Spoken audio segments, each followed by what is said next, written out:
Good evening friends, आप सभी लोगों का मेरे यूट्यूब चैनल पर एक बार फिर से स्वागत है। लास्ट वीडियो में हम लोगों ने एक्सरसाइज 3.2 का क्वेश्चन नंबर फर्स्ट के दोनों पार्ट्स को 1 बाय 1 करके सॉल्व किया था। तो अगर अभी तक आप लोगों ने मेरी उन वीडियोस को नहीं देखा है तो आप मेरे चैनल की प्ले लिस्ट में जाकर उन वीडियोज़ को देख सकते हैं।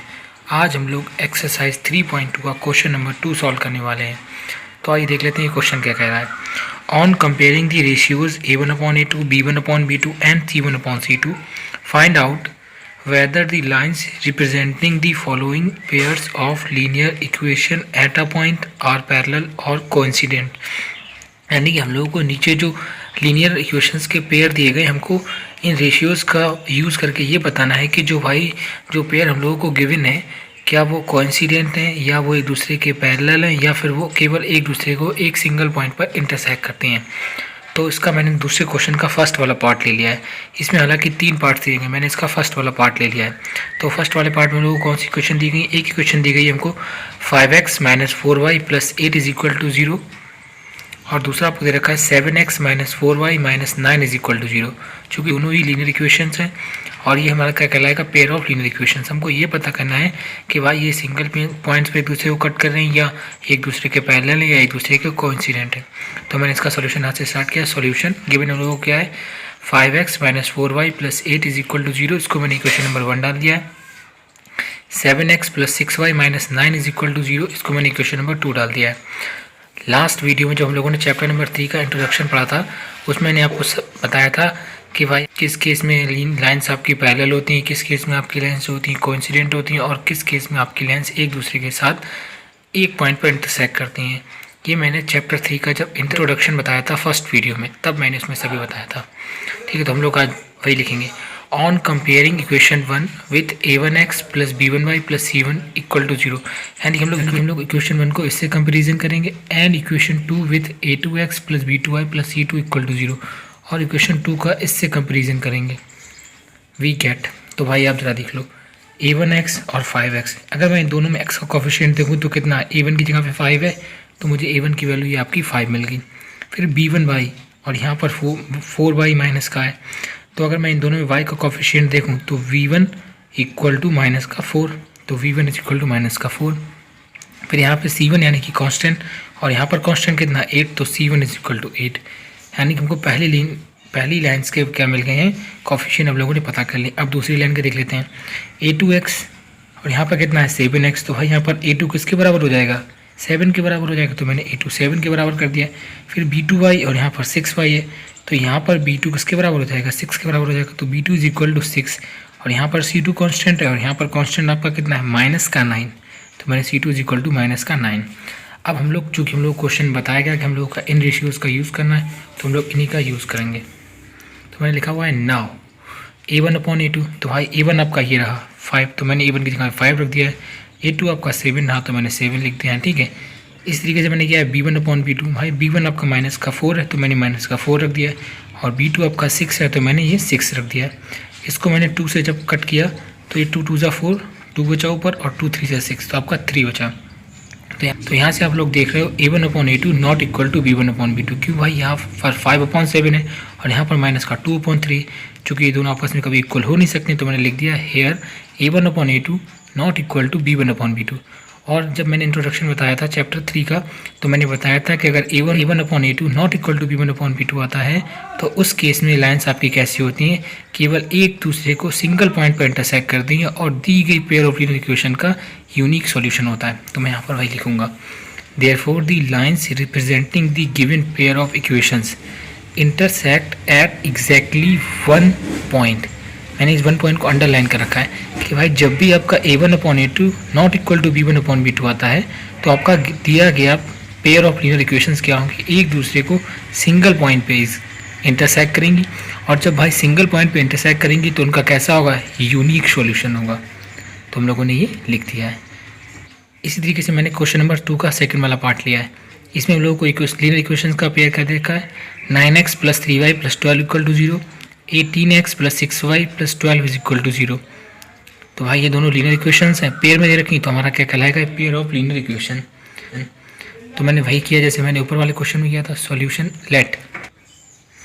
तो मैंने यहाँ पर लिखा हुआ है now on comparing equation 1 with a1x plus b1y plus c1 is equal to 0 and equation 2 with a2x plus b2y plus c2 is equal to 0। यानी कि मैं इस इक्वेशन को इसके साथ कंपेरिजन करूँगा और इसको इसके साथ कंपेयर करूँगा। तो पहले मैं इक्वेशन 1 को इसके साथ कंपेयर कर लेता हूँ। तो भाई यहाँ पर x का कोफिशिएंट कितना है, a1 है, और यहाँ पर x का कोफिशिएंट कितना है, 9 है। तो मैंने a1 बराबर ही 9 लिख दिया है।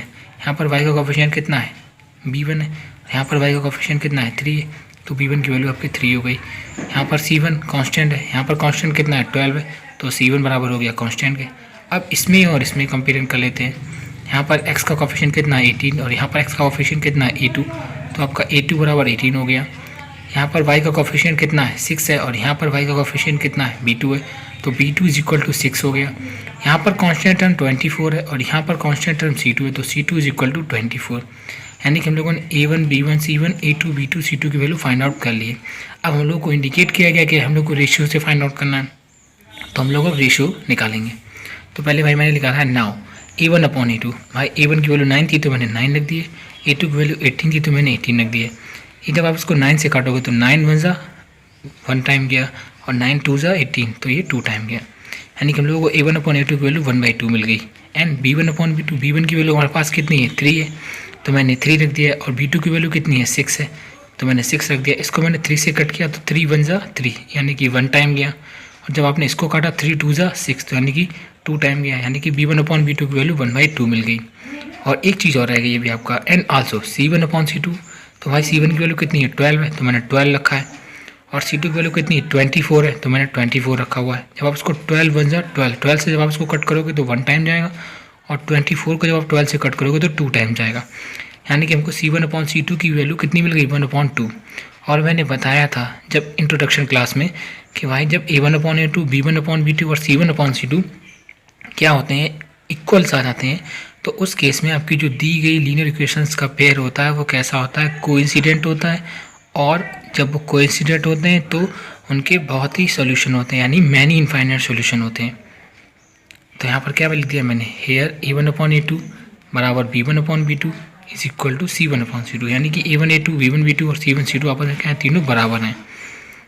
This shows that the given pair of linear equations are coincident. यानी कि यहाँ पर ये चीज़ ये शो कर रही है कि जो हमको इक्वेशंस का पेयर दे रखा है वो कैसा है, कोइंसिडेंट है।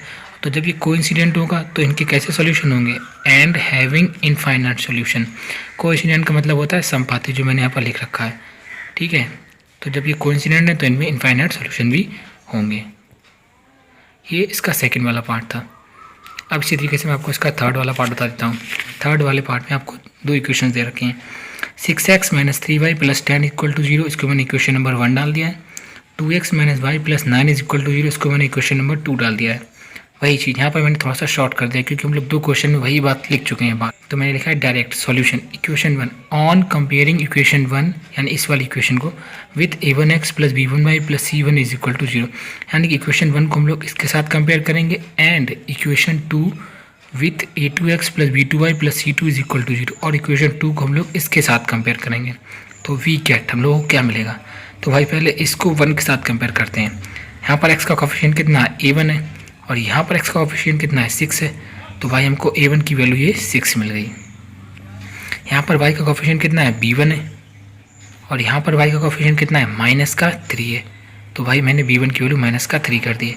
यहाँ पर कांस्टेंट c1 है, और यहाँ पर कांस्टेंट आपका 10 है, तो मैंने c1 की वैल्यू 10 कर दी है। अब इस वाली इक्वेशन को इस इक्वेशन 2 के साथ कंपेयर कर देते हैं। यहाँ पर x का कोफिशिएंट कितना है, a2, और यहाँ पर x का कोफिशिएंट कितना है, 2 है, तो a2 इज इक्वल टू 2 हो गया, ठीक है आपका। फिर y, यहाँ पर y का कोफिशिएंट कितना है, b2 है, और यहाँ पर y का कोफिशिएंट क्या है, कुछ नहीं, तो मैंने 1 अज्यूम कर लिया, बट माइनस का साइन भी लेना पड़ेगा। तो v2 इसके बराबर हो जाएगा, -1 के बराबर हो जाएगा। यहाँ पर कांस्टेंट c2 है, और यहाँ पर कांस्टेंट आपका 9 है, तो c2 बराबर हो जाएगा आपके 9 के। अब हम लोग भाई रेशियोज निकालते हैं। तो नाउ a1 अपॉन a2, भाई a1 की वैल्यू कितनी है, 6 है, तो मैंने 6 कर दी, और a2 की वैल्यू 2 है, तो मैंने ये 2 कर दी। तो जब आप 2 1 जा 2, 2 से जब आप 6 को काटोगे तो आपका 3 टाइम्स आएगा, यानी कि a1 upon a2 is equal to 3, ठीक है। अब b1 अपॉन b2, b1 की वैल्यू -3 दी, तो मैंने -3 रख दी। V2 की वैल्यू -1 थी तो मैंने -1 कर दी। इस माइनस के साइन से ये वाला माइनस का कैंसिल आउट हो गया, 3/1 बचा जिसको हम लोग 3 लिख सकते हैं। फिर C1/C2, यहाँ पर C1 की वैल्यू कितनी थी 10, तो मैंने 10 रख दी, और C2 की वैल्यू कितनी थी 9, ये मैंने 9 रख दिया। ये इससे अधिक सॉल्व हो नहीं सकता तो ये ऐसे ही छोड़ दिया। अब आप लोग यहाँ पर एक चीज़ देख रहे हो कि भाई A1/A2 जो है वो B1/B2 की तो बराबर है, बट C1/C2 के बराबर नहीं है। Here A1/A2 is equal to B1/B2 not equal to C1/C2. This shows that given pair of linear equations are, यहाँ पे मैंने डैश कर रखा है।